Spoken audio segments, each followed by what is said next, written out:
Everybody turns to you do something. It's amazing how they all sound so different from each other, but they all sound great. So why did you pick this wood combination for use? I didn't pick the combination. And I tell people this all the time. You tell Mike the sound that you want, and he makes it. And I know people that have called him and told him the combinations they want, and he'll make what you want if you ask him. But that's like, to me, that's like going to the hospital and telling the surgeon what tools to use when he's operating on you. You don't do surgery, so why would you try to tell the surgeon, you know? And that, I've been working with Mike for almost 30 years, and he knows my sound, and he makes it. And that's what I tell people. So you can never ask me any technical questions. Ready to. Donc j'ai demandé à Andrew comment il avait choisi, lui, la combinaison de bois qu'il y a dans sa basse, et ben, ça n'a pas manqué, il a dit qu'il n'avait pas choisi. Il est allé voir Mike et qu'il lui a dit de parler du son qu'il recherchait et qu'il voulait avoir. Et c'est Mike qui lui a fait la combinaison de bois, qui lui a permis d'avoir ce son. Et lui, il a entendu pas mal d'anecdotes de gens qui sont allés voir Michael et qui lui ont dit voilà, c'est cette combinaison de bois que je veux, et qui après n'avaient pas le son qu'ils voulaient. En fait, voilà, du coup, l'analogie qu'il utilise, c'est dire, c'est comme si tu vas dans un hôpital et que tu demandes au chirurgien d'utiliser tel ou tel outil pour t'opérer, voilà, ça marche pas, quoi. Donc, voilà, il considère que il va jusqu'à même dire que lui, il ne faut pas lui poser une seule question technique. Ça fait 30 ans qu'il travaille avec Michael et que c'est Michael qui lui fait son son, en fait. Enfin, lui, il décide du son qu'il veut et c'est Michael qui le fabrique avec l'instrument. Can I play something maybe from your album? Yeah? Is it from your album? Well, some of it is. Some of it is. I'll play this. You know, I was musical director for Chaka Khan for 6 years. And I'll play something. Donc, Andrew a joué quelque chose sur lequel il a bossé avec Chaka Khan à l'époque où il était directeur artistique pour Chaka Khan. Et je dis au passage qu'il a aussi apporté son premier album solo, parce qu'il ne le dit pas. Donc qui est là, et donc c'est une occasion pour vous d'acheter l'album, ce qui est voilà, signé, dédicacé, il y a même des affiches derrière. Enfin, vous aurez, voilà, il faudra quand même lui donner 3 secondes. Chaka Khan, Chaka Khan, Chaka Khan, let me rock, that's all I wanna do. Chaka Khan, let me rock, Chaka Khan, let me rock, feel for you. Chaka Khan, what you wanna do? Do you feel for me? I feel for you. Chaka Khan, let me tell you what I wanna do. I wanna love you, wanna hug you, I wanna get you too. To give my all, let me feel you, but Chaka, cause you know that I'm the one making you want. Chaka, I make it feel just a physical dream. Let me rock, Chaka, let me rock, let me rock it, rock it.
ça vous a peut-être donné envie de poser des questions, ça, non?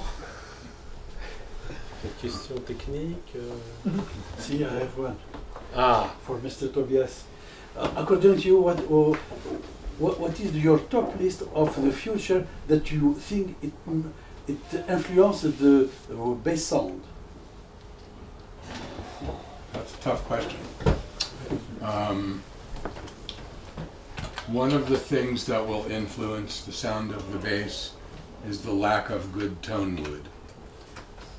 We use it up Ah, And the joke is that it doesn't grow on trees, but it does. yes. And it's harder to get good wood. There will be advances in strings and pickup and amplification. That will change the tone as well. Pardon, j'ai pas Yeah. I didn't listen to anything. That's all right. I was trying to brief somebody at the back to take a couple of pictures. Sorry. I'm sorry. Sorry. When synthesizers first came out, I thought that would ruin the bass market. But the truth is, nothing will ever replace the sound of a finger or a bow on a string. I don't care how good the synth is or how good the sample is, it's not the same. So in all of the electronic music, fingers and strings still matter. Donc au départ, quand les synthétiseurs sont sortis, Michael pensait que ça allait complètement tuer la basse notamment. Et en fait après il a réalisé qu'en fait jamais aucun instrument électronique, même un sample, ne remplacerait le son du doigt qui touche la corde. Et enfin le son généré par le choc entre la corde, le doigt et la corde. I'm sure at some point amplification and technology will get a lot better.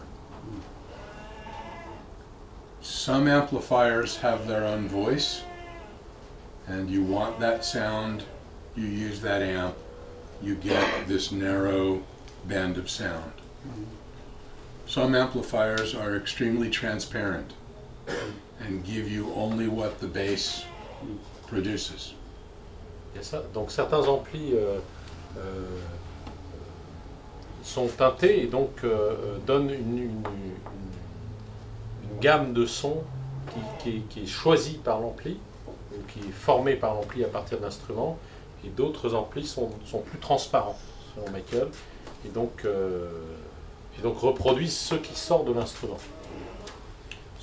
The biggest challenge, I think, really, is the player's technique and the player's ability to make the instrument do what he wants and the amplifier to respond to it.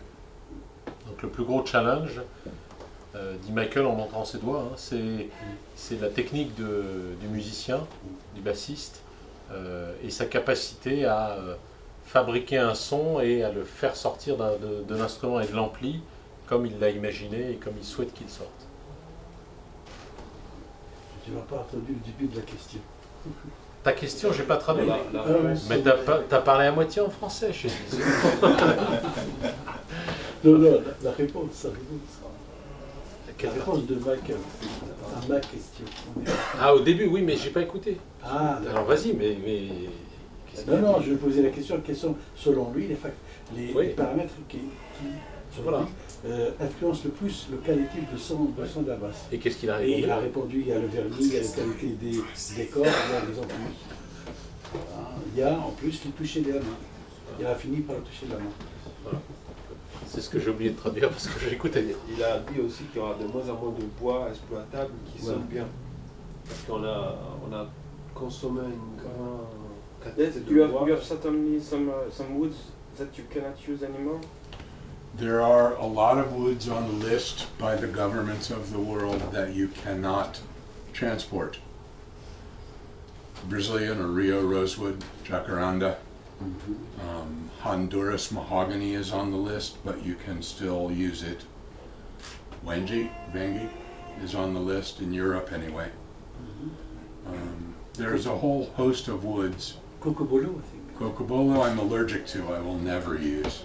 It's terrible. Donc on parlait de bois. Madagascar rosewood, Ah, which is lovely, amazing sounding wood. Ivory for nuts and saddles.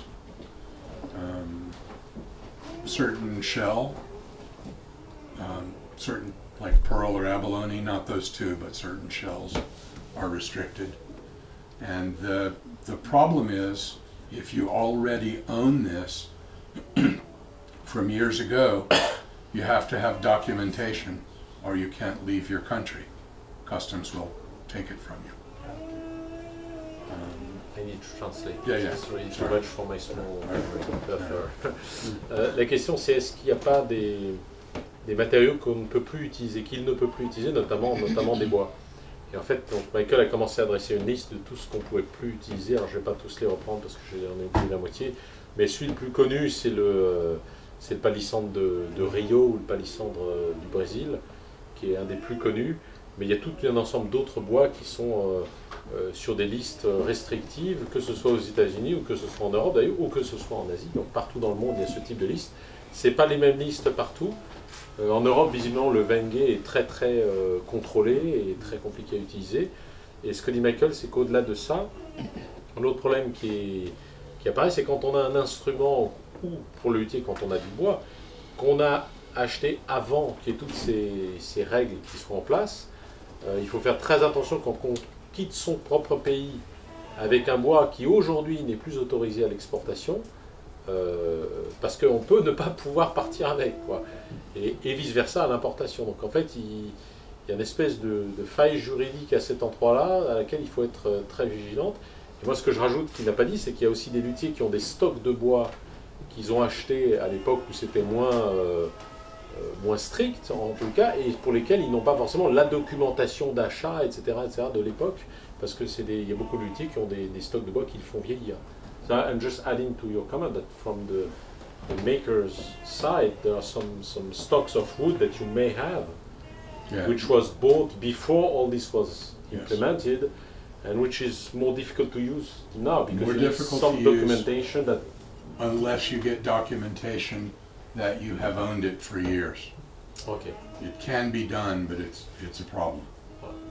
So the biggest challenge is to find wood that sounds good and does what you want it to do, that is not restricted by, it's called the CITES Act, and that can travel from country to country without customs problems. Donc, ce que dit Michael, c'est que oui, donc effectivement, il y a ce cas qui apparaît des stocks de bois qu'on peut avoir depuis longtemps. Alors, ce qu'il dit, c'est que si on l'a possédé, ce stock, depuis, et qu'on peut le prouver depuis un certain nombre d'années, on a le droit de l'utiliser, d'avoir des documents d'authentification qui permettent d'utiliser ces bois qui sont contrôlés. Et un des challenges pour les fabricants de basses, c'est de trouver et d'identifier des bois qui permettent aux instruments de voyager sans restriction.